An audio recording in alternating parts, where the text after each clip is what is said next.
Certaines activités, de par leur nature ou leur volume, font courir des risques particuliers à l'environnement. Elles sont recensées dans la nomenclature des installations classées pour la protection de l'environnement, ICPE, qui leur impose une réglementation spécifique, notamment en termes d'incendie. Par ailleurs, certains lieux de travail peuvent être intégrés dans des bâtiments particuliers régis par des réglementations spécifiques s'agissant des risques d'incendie et de panique. Il s'agit des ERP et des IGH. Il faut savoir que l'autorisation d'ouverture et d'exploitation des ERP et des IGH est soumise à l'autorité administrative, maire ou préfet, qui s'appuie sur les avis de la commission de sécurité en charge de vérifier l'application des règlements de sécurité.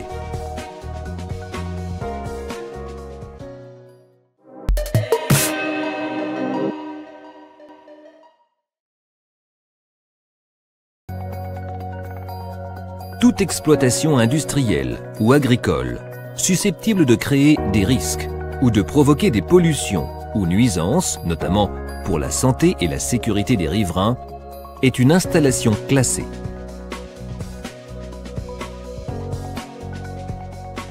La nomenclature des ICPE les soumet à un régime de déclaration, d'enregistrement ou d'autorisation en fonction de l'importance des risques ou des inconvénients qui peuvent être engendrés.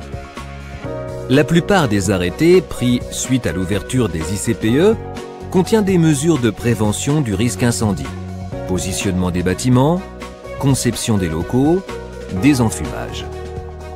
Le régime de la déclaration, D, impose que l'installation fasse l'objet d'une déclaration auprès du préfet avant sa mise en service. Ces installations sont celles qui présentent des activités les moins polluantes et les moins dangereuses des ICPE. Certaines installations peuvent faire l'objet de contrôles périodiques supplémentaires. On parle alors du régime de déclaration avec contrôle, DC. Le régime de l'enregistrement, E, est un régime intermédiaire, imposant à l'exploitant de réaliser un dossier à l'attention du préfet, qui peut, selon le cas, fixer des prescriptions complémentaires ou demander l'organisation d'une enquête publique. Le régime de l'autorisation, A, concerne les installations présentant les risques ou pollutions les plus importants. Avant la mise en service de l'installation, l'exploitant doit faire une demande d'autorisation au préfet. Certaines installations peuvent se voir imposer une servitude d'utilité publique, AS, dans le but d'empêcher des tiers de s'installer à proximité de ces activités à risque.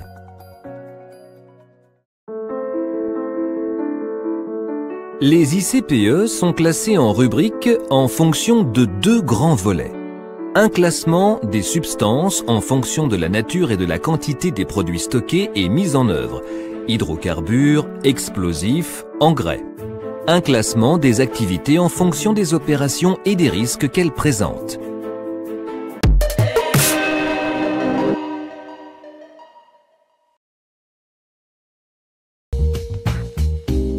La nature des activités, la présence de public et de personnel font des ERP, établissements recevant du public, des lieux où un incendie peut avoir des conséquences dramatiques. Sont considérés comme établissements recevant du public tout bâtiment, locaux et enceintes dans lesquels des personnes sont admises librement avec ou sans participation financière. Les objectifs en matière de sécurité incendie sont identiques à ceux du Code du travail.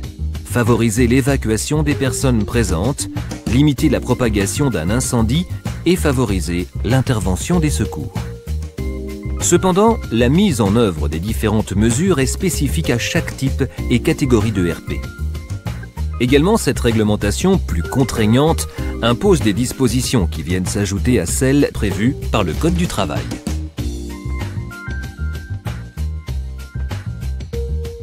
Les ERP sont classés selon leur activité en 22 types.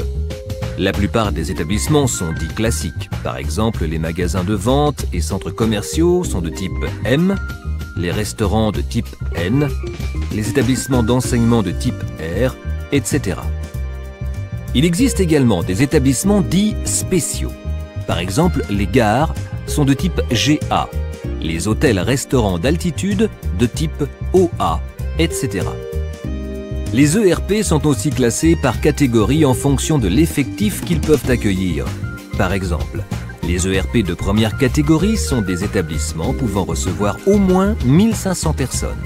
Les ERP de la 5e catégorie sont ceux qui possèdent les plus faibles effectifs, en général de l'ordre de quelques dizaines de personnes maximum, et leur réglementation est très proche de celle du Code du travail. Ce classement par catégorie et par type détermine les règles auxquelles un ERP doit satisfaire.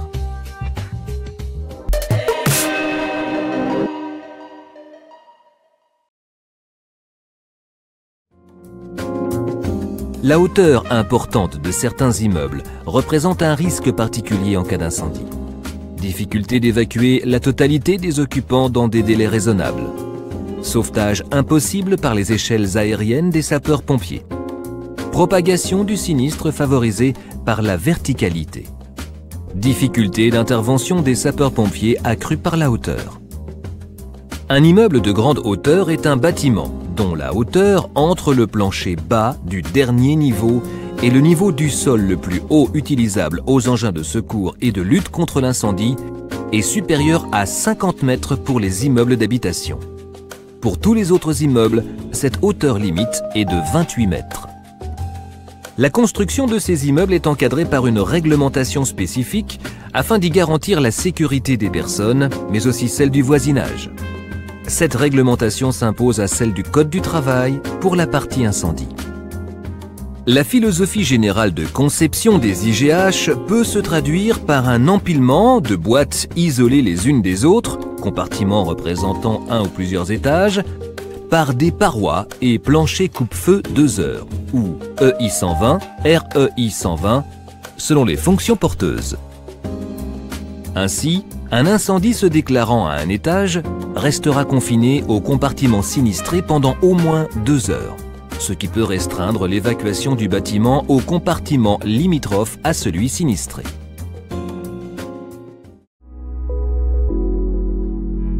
Les IGH sont classés en fonction de leur activité. Par exemple, un IGH à usage d'habitation est classé GH-A. Un IGH de bureau est classé GH-W. Un IGH à usage mixte est classé GH-Z. Il existe également les ITGH, les immeubles de très grande hauteur, qui sont des ouvrages dépassant 200 mètres de hauteur.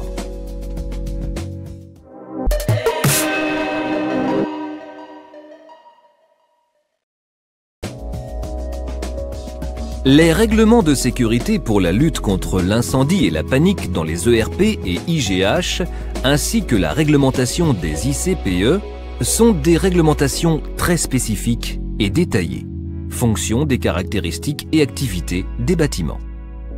Cependant, les différentes dispositions portent sur les mêmes thèmes. Par exemple, des prescriptions structurelles intérieures et extérieures, structure, compartimentage, cloisonnement, désenfumage, façade, dégagement et circulation. Des exigences en matière de produits de construction et d'aménagement. Des exigences d'accessibilité générale des bâtiments et du site. Des dispositions d'isolement des bâtiments par rapport à l'environnement et aux autres bâtiments.